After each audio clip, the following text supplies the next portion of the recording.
Guys, আপনাদের কি বিশ্বাস হয় যে 10-12 হাজার টাকা খরচ করে আপনারা 8 থেকে 16 জিবি র্যামের স্মার্টফোন পেয়ে যাবেন?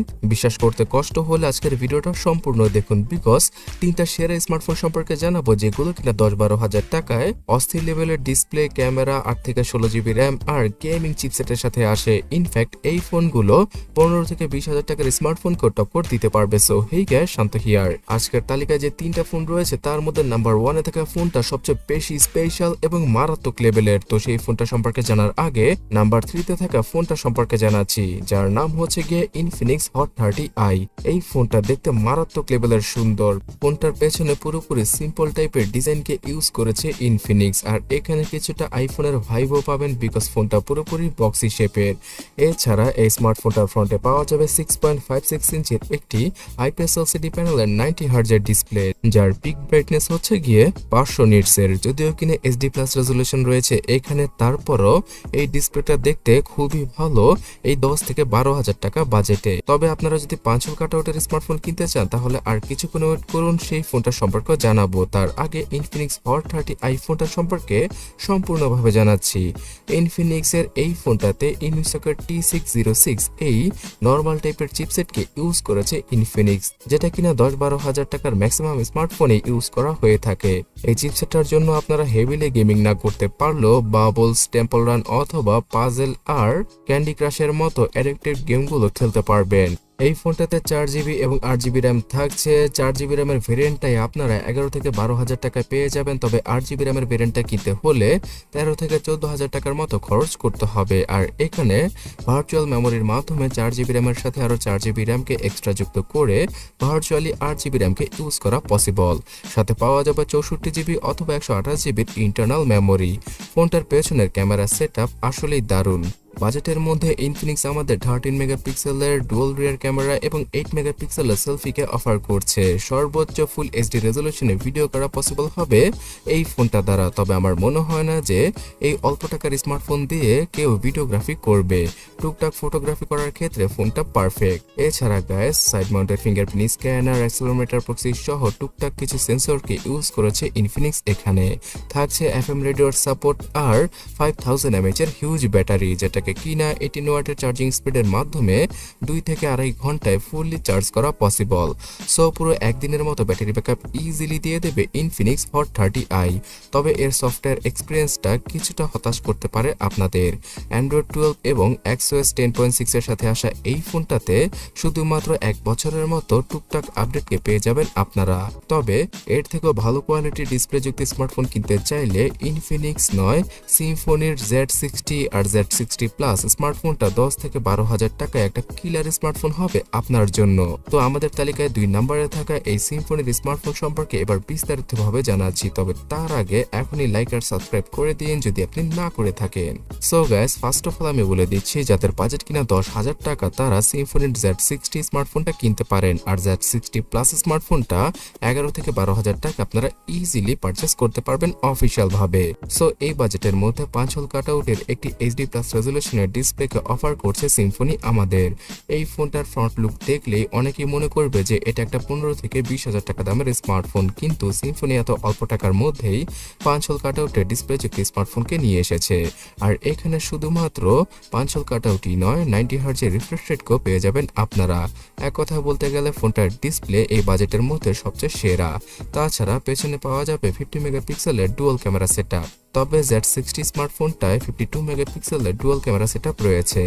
দুইটা স্মার্টফোনের ভেতরেই আপনারা 8 মেগাপিক্সেলের সেলফিকে পেয়ে যাবেন সামনে, যেখানে কিনা ডিসপ্লে ফ্ল্যাশ রয়েছে আর ফুল এইচডি রেজলিউশনে ভিডিওগ্রাফিও করা পসিবল হবে। সিম্ফনি Z60 প্লাস স্মার্টফোনটায় 5000 mAh এর ব্যাটারি এবং 18 ওয়াটের চার্জিং স্পিড থাকছে।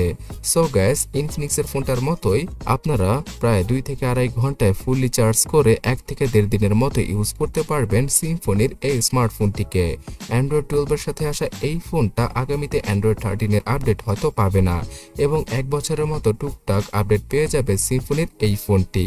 ফোনটার সবচেয়ে বড় বিশেষত্ব হচ্ছে গিয়ে এর নর্মাল টাইপের গেমিং চিপসেট ইউনিসকের T616। এই চিপসেটটা বর্তমানে 15 থেকে 18 হাজার টাকার ম্যাক্সিমাম স্মার্টফোনে আমরা দেখতে পাই। তো সেই লেভেলের একটা চিপসেটকে সিম্ফনি এই 11-12 হাজার টাকায় নিয়ে এসেছে তাদের স্মার্টফোনে। ইউনিসকের T616 দ্বারা আপনারা টুকটাক গেমিং করতে পারবেন। পাবজি গেমটা একটু লো গ্রাফিক্সে খেলতে হবে, তবে ফ্রি ফায়ার গেমটা ইজিলি প্লে করা পসিবল হবে সিম্ফনির এই ফোনটা দ্বারা। তাছাড়া মাল্টিটাস্কিং এ 6GB র্যাম থাকছে, সাথে পাওয়া যাবে 128GB ইন্টারনাল মেমোরি। সিম্ফনির এই স্মার্টফোনটায় রয়েছে ফিঙ্গারপ্রিন্ট স্ক্যানার, টুকটাক কিছু সেন্সর আর বেসিক কিছু ফিচার। সো সিম্ফনির এই ফোনটার লুক দেখতে একদম মারাত্মক লেভেলের, আর এর ডিসপ্লের জন্যই আপনারা সকলেই হয়তো ফোনটাকে কিনতে বাধ্য হবেন। এছাড়া এর পারফরমেন্সটাও অফিসিয়াল ডিভাইস হিসেবে সবচেয়ে টপ নচ লেভেলের। তবে গ্যাস, আপনারা যদি হেভিলি গেম করার জন্য এই 12,000 টাকার মধ্যে সবচেয়ে সেরা ফোনটাকে খুঁজে থাকেন, তাহলে Redmi 11 Prime ফোনটা শুধুমাত্র আপনার জন্য। এই ফোনটা আনঅফিসিয়াল ভাবে বাংলাদেশের মার্কেটে মুড়ির মতো সেল হচ্ছে। এর একটাই কারণ হচ্ছে গিয়ে এই ফোনটাতে থাকা MediaTek G99 চিপসেট। তার সাথে পাওয়া যাবে 4GB এবং 6GB র্যামের সাপোর্ট। 6GB র্যাম যুক্ত স্মার্টফোনকে আপনারা 12GB র্যাম পর্যন্ত ইউজ করতে পারবেন ভার্চুয়ালি। এই স্মার্টফোনটার G99 চিপসেটের জন্য পাবজি, ফ্রি ফায়ারের মতো গেমগুলো হাই গ্রাফিক্সে রেখে 40 থেকে 60 FPS এ খেলা পসিবল ইজিলি। তাছাড়া এর সফটওয়্যার এক্সপিরিয়েন্সটাও কিন্তু দারুণ যদি আপনারা 6GB র্যামের ভেরিয়েন্টটা কিনে থাকেন। পাওয়ার ব্যাকআপ দেওয়ার জন্য 5000 mAh এর ব্যাটারিকে ইউজ করেছে Xiaomi। সো একদিনের মতো ব্যাটারি ব্যাকআপ, তাছাড়া 2 ঘন্টার মধ্যে ফুলি চার্জ হয়ে যাবে এই স্মার্টফোনটি। তবে হ্যাঁ, গেমিং এর ক্ষেত্রে আপনারা জাইরো সেন্সরের সাপোর্টটা পাবেন না। সাইড মাউন্টেড ফিঙ্গারপ্রিন্ট স্ক্যানার সহ টুকটাক কিছু সেন্সর থাকছে রেডমির এই স্মার্টফোনটায়। ডিসপ্লে সেকশনে একটা 90 হার্জ এর হায়ার রিফ্রেশ রেটের ডিসপ্লেকে ইউজ করেছে Xiaomi। তবে এখানে পাঞ্চল কাটআউট ইউজ করলে আরো কিছুটা বেটার হতে পারতো। 6.58 ইঞ্চি সাইজের IPS LCD প্যানেলের ডিসপ্লে থাকছে Redmi 11 Prime স্মার্টফোনটায়। আর গাইস, এখানে কর্নিং গরিলা গ্লাস 3 প্রোটেকশনও রয়েছে। আর সর্বশেষে পেছনের দিকে ফোনটার ক্যামেরা হিসেবে থাকছে 50 মেগাপিক্সেলের ট্রিপল ক্যামেরা সেটআপ। সামনে পাওয়া যাবে সাদামাটা টাইপের 8 মেগাপিক্সেলের সেলফি। ফুল HD রেজোলিউশনে ফ্রন্ট এবং ব্যাক দুইটা ক্যামেরা দ্বারাই ভিডিও শুট করা পসিবল। সো গাইস, আপনার বাজেট যদি 12,000 টাকা হয়ে থাকে, তাহলে Redmi 11 Prime ফোনটার 464 ভেরিয়েন্টটা ইজিলি পারচেজ করতে পারেন। তবে 14,000 টাকা হলে বাজেটটা আপনাদের অবশ্যই 6GB র্যামের ভেরিয়েন্টটা কেনা উচিত।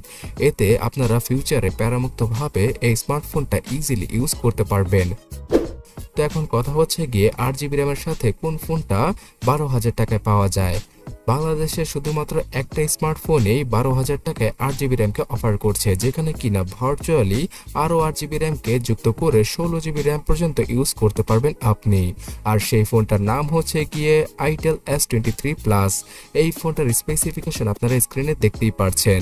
শুধুমাত্র 8GB র্যাম ছাড়া এই ফোনটাতে বলার মতো তেমন বড় কোনো কিছু নেই। তাই আমি আজকের তালিকার বাইরে বোনাস স্মার্টফোন হিসেবে এই আইটেলের S23 কে রেখেছি। যাদের কিনা অনেক বেশি র্যাম এবং রোমের প্রয়োজন, তারাই Itel S23 কে পারচেস করতে পারেন 11 থেকে 14,000 টাকায়। তবে আপনারা যদি আরো একটু বাজেট বাড়িয়ে 15,000 টাকায় সেরা ফোনগুলো কিনতে চান, তাহলে ডান পাশের ভিডিওটাতে ক্লিক করুন অথবা কমেন্ট সেকশনটা চেক করুন, লিংক পেয়ে যাবেন।